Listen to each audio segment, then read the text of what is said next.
Even people who are not into plants much will know what an aloe vera is and could probably point it out amongst other plants. Aloe is a genus of about 650 species, mostly native to parts of Africa and the Arabian Peninsula, the most popular species being the aloe vera. Aloes are incredibly popular garden plants thanks to their geometric structure and beautiful flowers. Many hybrids have been created to enhance the flower colors. These succulent plants are very hardy and easy to propagate. I would wholeheartedly recommend them to beginners. The size between species will vary.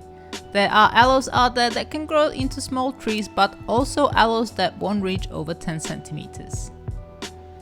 Most species, including aloe vera, will be about 30 to 40 centimeters tall and wide. They can, however, create clumps that will measure over 70 centimeters wide. Aloe leaves form a rosette and are thick, large and long, ending with a pointy tip. Some species will have soft spikes running along the edges and on both sides of the leaf. Others are completely smooth.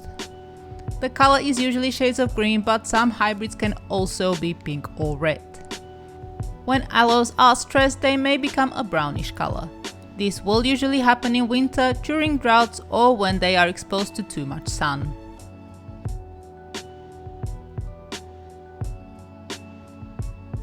Aloes will always grow better outdoors, however many tolerate being inside the house as well. They are incredibly versatile and will grow well in shade as well as full sun. In my nursery they grow under 30% shade cloth, which they seem to love, though I have many in full sun gardens too. Aloes are not very frost tolerant and most will die if the frost settles for a few hours. People report their aloes surviving frosts of -4 degrees.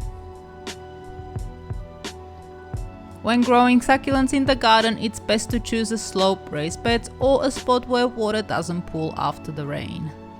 Although aloes tolerate a wide range of soil types, I would strongly recommend a succulent potting mix if growing in pots. Succulent potting mix will have the right pH and nutrients tailored to succulent plants. In the garden, it's best to cultivate the soil by mixing in a bit of potting mix with the garden soil to break up any hard clumps and introduce nutrients. Aloes have much bigger and stronger roots than most succulents and will be okay even if you don't do anything to your garden soil, but they will grow bigger and prettier if you add in some good stuff. Although these succulents do have a decent amount of water stored in their chunky leaves, they do like regular watering. If it hasn't rained for a while, I personally like to water when the potting mix dries out completely from previous watering. Aloes are drought tolerant and will go months without any water whatsoever, but they can turn a brown color and start drying out from the tips of their leaves. Once the tips are dry, they will die off and the damage is permanent. Depending on the size of the plant, this can be a bit unsightly. Aloes are not prone to rotting from overwatering unless they sit in soggy potting mix. You don't really have to be worried about watering too much. As long as there's good drainage, aloes even prefer more water than other succulents. Temperature-wise, aloes tolerate heat well over 40 degrees Celsius, though they should not be exposed to direct sun as they will likely suffer sunburn and can even die when this hot.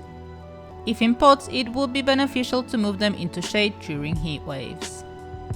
When it comes to cold, aloes are not very frost tolerant. They can get frostburns and even die when temperatures drop to the freezing point and frost settles on the plant for a few hours.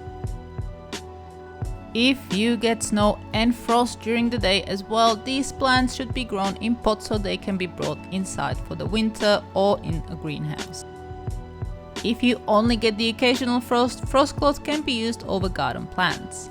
They are readily available in garden centers and online.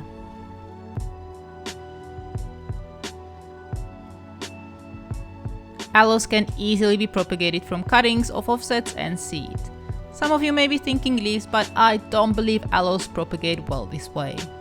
I have heard of people successfully propagating aloe leaves, but personally I've never had any luck and there's also little evidence online it works. Most aloes are super prolific when it comes to offset production, so you should have more than enough material for propagation. Having said that, if you do want to give leaves a go, don't let me stop you. And if you ever had luck propagating leaves, drop a comment below. For fast results, offset propagation is the way to go. Many of these little babies will already have roots and should start growing on their own in no time. It's best to wait until they are a good size and have a little rosette of at least 6 to 8 leaves growing. Sometimes the offsets will be easy to remove from the mother, but every now and again you may need a knife or scissors to separate them. I always try to gently pull and twist before going in with anything sharp. Once you have your offsets separated, let them dry in a shaded spot for a day or two so the wound created by taking them off the mother can heal.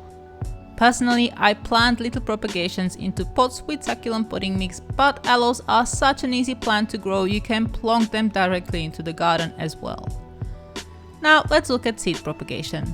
I don't usually bother with aloe seeds, but it can be a fun little project, especially if you're trying your hand at hybridizing. When flowers get pollinated, they produce seed pods. These tend to take time to mature and you'll need to wait until they look dry or open themselves. Seeds can then be planted into moist but not soggy potting mix, which shouldn't be allowed to dry out until the seedlings get big enough.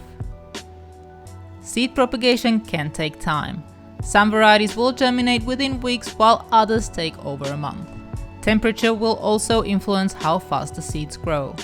Aloes prefer mildly warm temperature of about 21 to 25 degrees Celsius. If it's too cold outside, bring them indoors, or if you have one, you can use a heat mat. Once seeds germinate, do allow the little babies to grow at least a few leaves before transplanting. They will be quite fragile for some months. In my experience, propagating is best done in spring. Summer is usually also good, but be careful to protect your cuttings and leaves from strong sun as they can burn easily. Aloes don't propagate well during the winter months, and it is best to wait until it's warm enough in spring. In climates where autumn and winter are mild, you can also propagate cuttings at the beginning of autumn. Personally, I stop propagating seeds by early to mid-summer so the plant has a chance to develop before winter.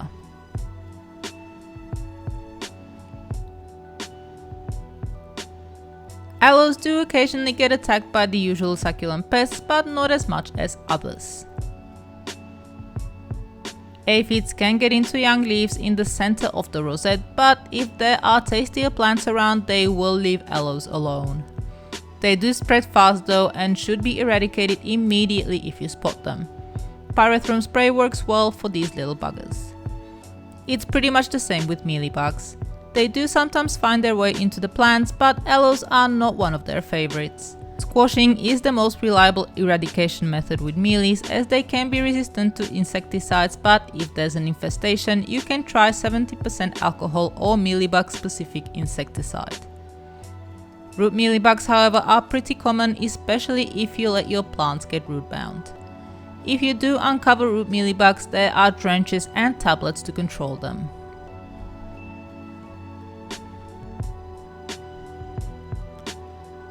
Bigger pests such as snails, slugs, caterpillars and grasshoppers can attack too. Snails and slugs do like aloes a lot, and I often find whole families in bigger clumps. If larger chunks go missing, they are likely to be the culprit.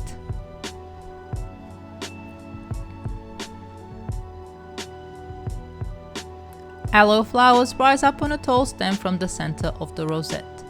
Each stem can have upwards of 10 densely clustered individual flowers. They are tubular, pendant with a small opening at the end and are often multicolor. The color is usually red, orange, yellow, cream, and often there's a combination of 2 or more colors. Here in Australia they flower throughout winter and early spring, but this can vary in other parts of the world.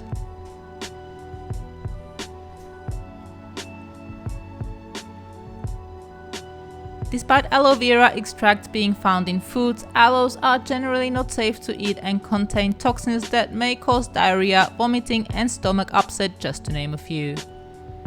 If ingested by little humans or pets, I would definitely recommend contacting a medical professional just in case.